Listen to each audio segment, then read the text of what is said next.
What's up, guys? We're here at AMC Town Square with Chasing Cinema. Mr. James .com, and we are here for Dwayne "The Rock" Johnson bringing a little WWE to life. To the main theaters, yeah, with Fighting With My Family. The story of Paige. So, before I was a film critic, let me take it down memory lane real quick. Before I was a film critic, I fell in love with the art of professional wrestling. Probably my first love in my life was professional wrestling. So obviously this movie mixes with two worlds. It's a movie that I have to critique, but also a story and about a world that I'm very, very familiar with. And sometimes we get lucky to get those kind of movies. And you know, this is like my Uncle Drew, if you will.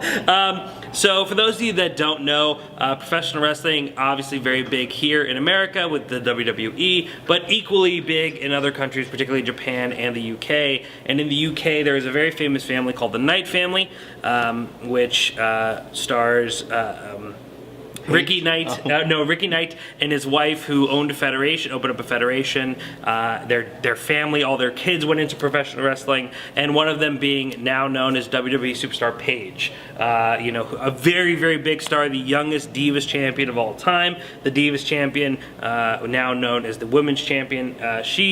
To just give you an example of what Paige did, Paige entered professional wrestling at a time when the big thing for women is which one looked the hottest. Bra and panties matches. They were called divas. The championship was called the Divas Championship. Paige really brought back the idea that it was about female wrestling. She sparked what is called the Women's Revolution, which has now evolved into not calling them divas anymore, getting them more screen time, getting more women main events and matches on the cards. What is the name now? Women's division, the women's championship, which it was before, exactly. But it's the you know, the women's division, and Paige was really kind of at the forefront. People of fans who aren't fans of wrestling but watch the E! Television show, the reality show, Total Divas, will know all about that. She played a really, really big part, and now we get to see her life unfold. Why do they call that one Total Divas?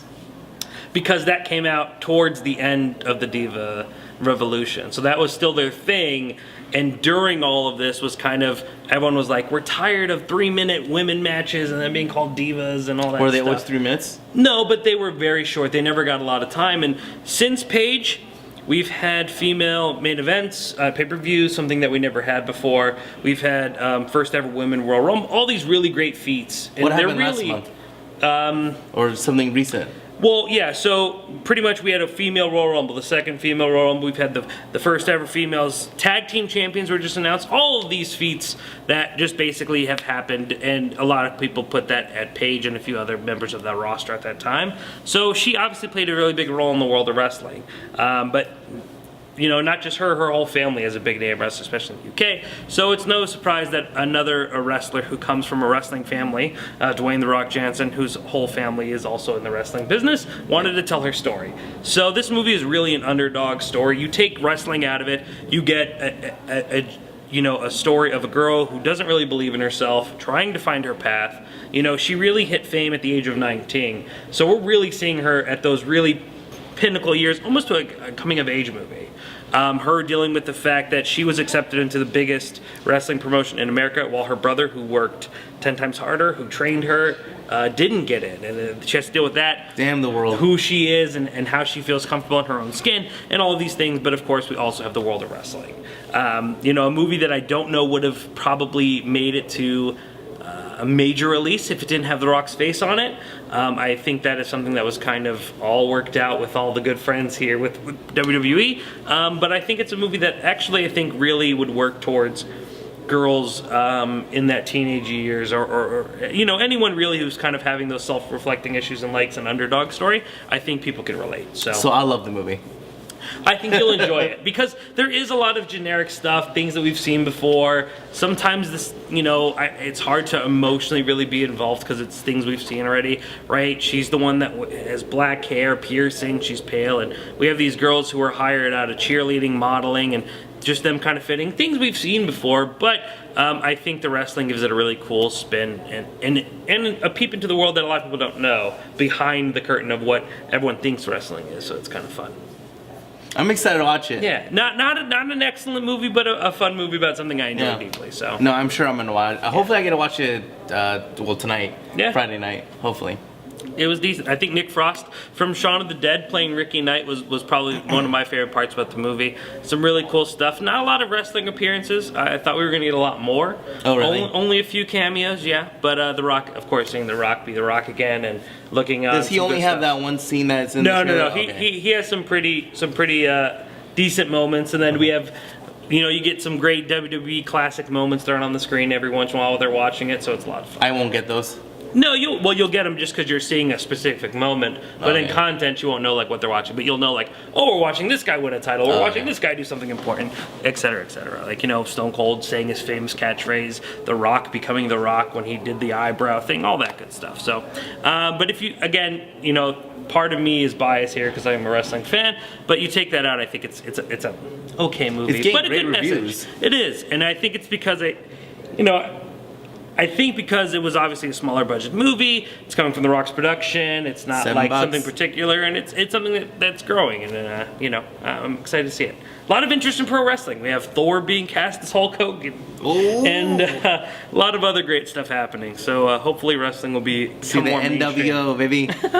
Who's gonna play Eric Bischoff? Oh, I don't know. Eric Bischoff should play Eric Bischoff. He's pretty great. But yeah, a solid movie, a great movie for I think anyone who's struggling at that age, that teen movie. It's a coming of age story mixed in with that underdog sports movie. So very fun. Love it. We also did a review for a movie that was really on both of our anticipated for 2019, and hopefully it didn't let us down. And you'll be able to find that out by clicking That White Eye, because we reviewed How to Train Your Dragon: The Hidden World. The Hidden World Part 3. Absolutely. All those. The review for Fighting with the Family. Also, I'll have a written review as well as a written review for Abducted in Plain Sight on FilmRacket.com, a website that I'm currently contributing for. How do you spell that again? FilmRacket.com. It's FilmRacket.com. And then also Sunday. You know what Sunday is? It's a huge day. Huge day, biggest night Depending on who in you Hollywood.